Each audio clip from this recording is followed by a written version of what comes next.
आप सभी को मेरा प्रणाम। एक बार फिर से स्वागत है आप सभी का मेरे आज के इस योग अभ्यास में। और आज का विषय है हमारा स्लिप डिस्क।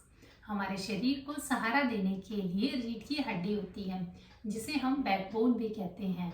लेकिन जो ये हड्डी होती है, जो हमारी बैक को सपोर्ट करती है, हमारे पूरे शरीर को सपोर्ट करती है, ये सिर्फ एक हड्डी ना होकर बल्कि कई छोटी छोटी हड्डियों से मिलकर बनी होती है। जो ये छोटी छोटी हड्डियाँ होती हैं, ये हमारी रीढ़ की हड्डी को यानी कि पूरी बैक को सपोर्ट करती है। यानी कि अगर किसी प्रकार की हमारी बैक पे, हमारी रीढ़ की हड्डी पर कोई चोट ना आए, किसी प्रकार की मोच ना आए, उससे ये छोटी छोटी हड्डियाँ हमारी बैक को सपोर्ट करती हैं। अब बात करते हैं कि हमारे शरीर में कितनी डिस्क होती है। हमारे शरीर में 23 डिस्क होती हैं, जिसमें से है हमारी गर्दन पर, 12 होती है हमारी कमर पर और 5 होती है हमारी लोअर बैक पर।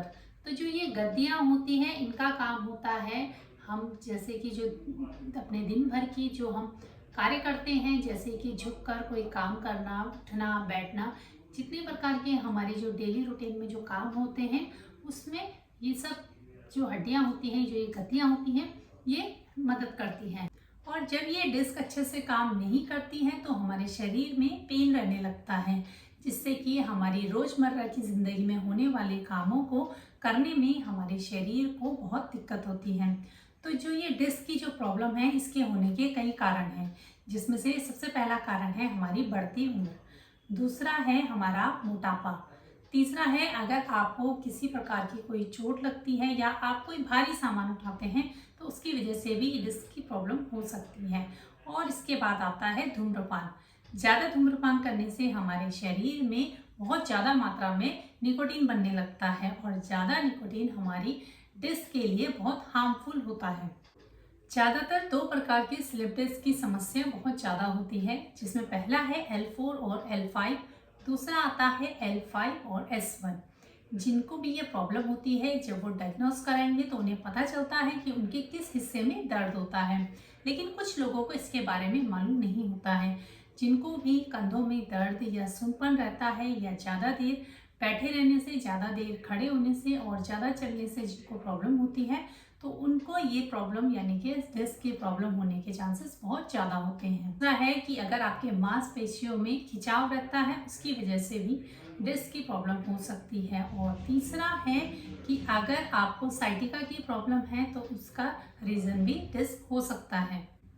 अगर आपको इस प्रकार की कोई भी परेशानी है, तो आप सबसे पहले अपने डॉक्टर से ज़रूर सलाह करें, जिससे कि आपको पता चल जाएगा कि आपका पेन कितना है। अब अगर हम योग की बात करें, आसन की बात करें, तो आपको सिर्फ जब अगर आपका पेन माइल्ड तक हो या फिर आपका पेन मॉडरेशन तक हो, तो ही आप योग और एक्सरसाइज का अभ्यास करें। लेकिन अगर आपका पेन सीवियर हो, तो आप किसी भी प्रकार का योग आसन, किसी भी प्रकार की कोई भी एक्सरसाइज ना करें। क्योंकि सीवियर में क्या होता है कि जो हमारी डिस्क की जो जेली होती है, वो टूटकर बाहर निकल जाती है, जिससे कि उठना और बैठना दोनों में बहुत ज़्यादा दिक्कत होती है। तो आप किसी भी प्रकार की इसमें एक्सरसाइज ना करें, पहले अपने शरीर को जानिए, उसके बाद ही आप अपने शरीर की कैपेसिटी के हिसाब से एक्सरसाइज या योगासन करें। योगासन शुरू करने से पहले हमें कुछ बातों को जान लेना चाहिए, जो कि हमें अपने डेली रूटीन में बिल्कुल भी नहीं करनी चाहिए।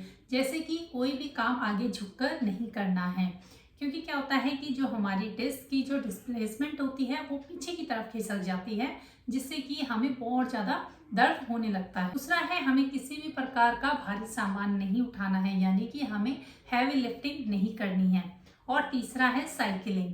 वैसे तो साइकिलिंग हमारे लिए बहुत ही लाभदायक होती है, लेकिन अगर आपको कोई किसी प्रकार के डिस्क प्रॉब्लम है, साइटिका है, तो आप साइकिलिंग बिल्कुल भी ना करें। क्योंकि क्या होता है कि जो साइकिलिंग करते समय जो मूवमेंट होता है हमारी लेग्स में, हमारी बैक पे, तो वो हमारे पेन को और ज़्यादा बढ़ा देता है। तो चलिए डिस्क के लिए कुछ आसन करते हैं, जिसके अभ्यास से हम अपने डिस्क के दर्द को कम कर सकते हैं। तो सबसे पहला आसन आता है हमारा मर्जरी आसन। उसके लिए हमें क्या करना है, इस तरह से अपने पैरों को मोड़ते हुए, और कैट एंड काउ पोज हम इसे कहते हैं, इस तरह से धीरे से सामने की तरफ आपको कैट पोज में आ जाना है। अपने दोनों हाथों को अच्छे से प्रेस करते हुए, सांस भरते हुए धीरे से ऊपर की तरफ अपनी कमर को पूरा नीचे की तरफ ले जाते हुए और सांस छोड़ते हुए धीरे से अपनी पीठ को ऊपर की तरफ उठाते हुए गर्दन को पूरा अंदर लेकर जाएंगे। इस तरह से धीरे से वापस से सांस भरते हुए ऊपर की तरफ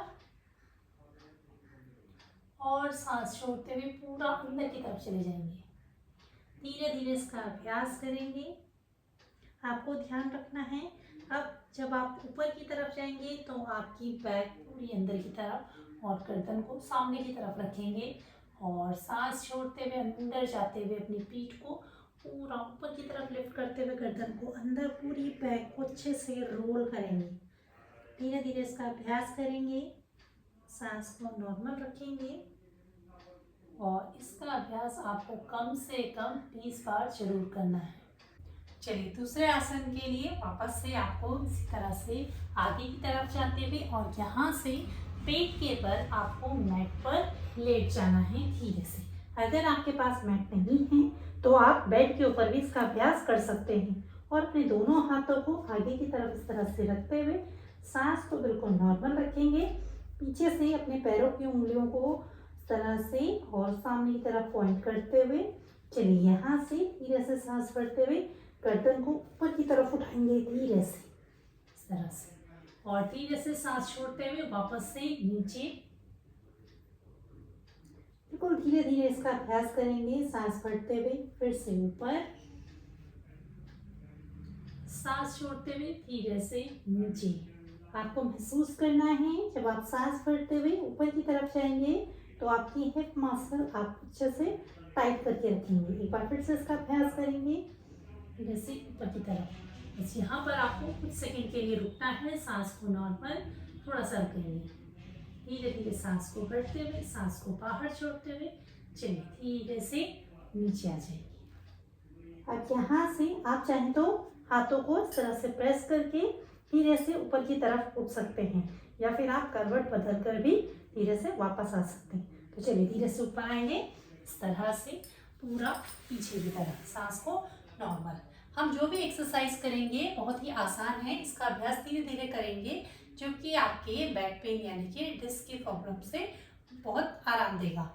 इसके बाद जो एक्सरसाइज आएगी उसके लिए आपको क्या करना है, वापस से इसी तरह से मैट पर लेट जाना है और अपने हाथों को ऊपर की तरफ, हथेली को ऊपर की तरफ रखते हुए और धीरे से इस तरह से अपने दोनों हथेलियों को थाई के नीचे धीरे से सांस भरते हुए और एक पैर को सामने की तरफ पॉइंट करते हुए दोनों पैरों को और एक पैर को ऊपर की तरफ उठाते हुए धीरे से गर्दन को धीरे से उठाएंगे, पैर को ऊपर और सांस छोड़ते हुए धीरे से नीचे आ जाएंगे। इसी तरह से चेंज करते हुए सांस को भरते हुए ऊपर और सांस छोड़ते हुए धीरे से नीचे।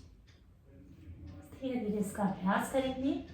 आपको कोशिश करनी है कि आप जितना हो सके उतना यहाँ पर होल्ड करने की कोशिश करें धीरे से नीचे। चलिए और फिर धीरे से अपने दोनों हाथों को बाहर निकालते हुए और वापस आ जाएंगे इस तरह से पीछे की तरफ वज्रासन में। थोड़ा सा वज्रासन में बैठ जाए। इसके बाद आपको एक पोस्टर को लेते हुए और एक पिलो को ले लेंगे। पिलो को आपको पोस्टर के ऊपर इस तरह से रखना है।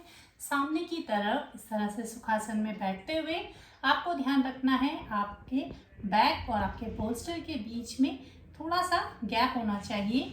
उसके बाद हमें एक बेल्ट लेनी है और बेल्ट को इस तरह से आपको इसको अच्छे से लॉक करते हुए ऊपर की तरफ से डालते हुए आपको अपने पैरों पर इस तरह से इसको लगा लेना है। आपको अपने पैरों को इस तरह से भद्र कोणासन में रखते हुए और बेल्ट को नीचे की तरफ से यानी कि अपने दोनों पैरों को, अपनी फीट को इस तरह से बेल्ट के नीचे लगाते हुए और आपको ध्यान रखना है कि आपको बेल्ट को इतना टाइट रखना है कि आपकी पूरी बैक आपके बेल्ट से सपोर्ट होनी चाहिए। इस तरह से आपको बेल्ट को लगाना है अपने पैरों के नीचे से। वापस से उसी तरह से बैठते हुए धीरे से अपने पैरों को आगे की तरफ, पीछे थोड़ा सा गैप रखते हुए सांस को नॉर्मल करते हुए अपने दोनों हाथों को साइड में रखते हुए और धीरे से आपको इस तरह से पीछे की तरफ गैप को रखते हुए धीरे से पीछे की तरफ आपको इस तरह से लेट जाना है। और पिल्लो को अपने सर के नीचे धीरे से, आपको ध्यान रखना है, आपको पिल्लो को सर के नीचे इसलिए रखेंगे क्योंकि ये थोड़ा सा हमारे सर को थोड़ा सा सपोर्ट करेगा, हमारी स्पाइन को बिल्कुल सीधा रखते हुए, और बेल्ट से आपका पूरा पेल्विक, आपका पूरा बैक अच्छे से स्ट्रेच होगा।